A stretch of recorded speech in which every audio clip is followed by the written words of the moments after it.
Dahil leadership starts with you.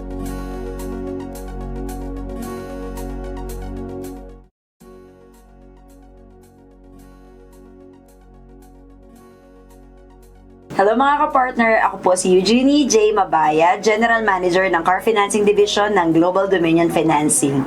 Nag-start ako sa Global noong June 2017 bilang marketing officer, and then na-promote ako bilang branch manager ng Dasmariñas branch noong 2008. Then, na-transfer ako to handle a bigger branch, yung Manila branch namin. And then, after noon, 2013, na-promote ako as the area manager of North Luzon. After noon, 2022, pinahandle naman sa akin yung financing ng buong Luzon area. So, we used to sell yung mga second-hand car financing. And then, at the same year, na-promote ako bilang AVP ng Sales and Marketing ng buong Global Dominion Financing. Afterwards, same year, within the year, no, 3 beses ako nagkaroon ng iba-ibang posisyon. Nandito na ako sa posisyon ko ngayon bilang General Manager ng Car Financing Division. I love yung in-empower ko yung mga tao ko and even myself. So, yun yung pinakang commitment ko sa sarili ko at syempre sa team ko. Kasi gustong-gusto ko talaga na nai-stretch sila and nadadagdagan yung skills and knowledge nila and na-empower yung mga tao. Hindi lang sa financials, kundi pati dun sa mga career nila and yung mga self-development din nila.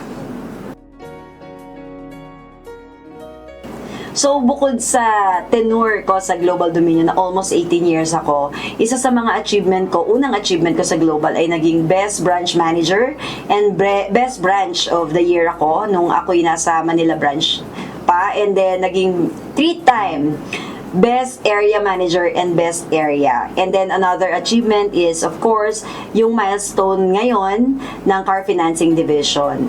Yung impact ko sa tao siguro, o yung impact nun sa mga tao, of course, I was able to hire more people and nakapagbigay tayo ng maraming career opportunities sa ating mga kababayan.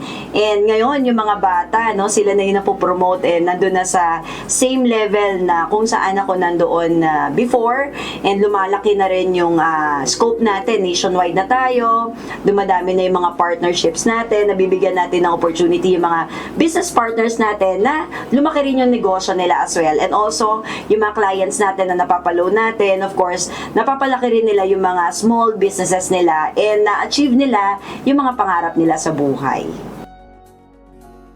Mga kapartner, para sa mga nag-a-aspire to become a future leader ng GDFI, just stick with your values and dapat clear sa'yo kung ano yung purpose mo, kung bakit mo ginagawa yung mga bagay na yun. And of course, continue to learn.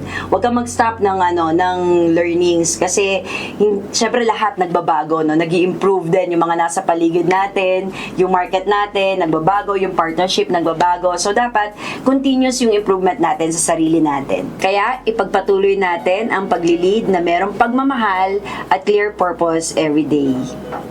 Dahil leadership starts with you. Maraming salamat ulit mga kapartner!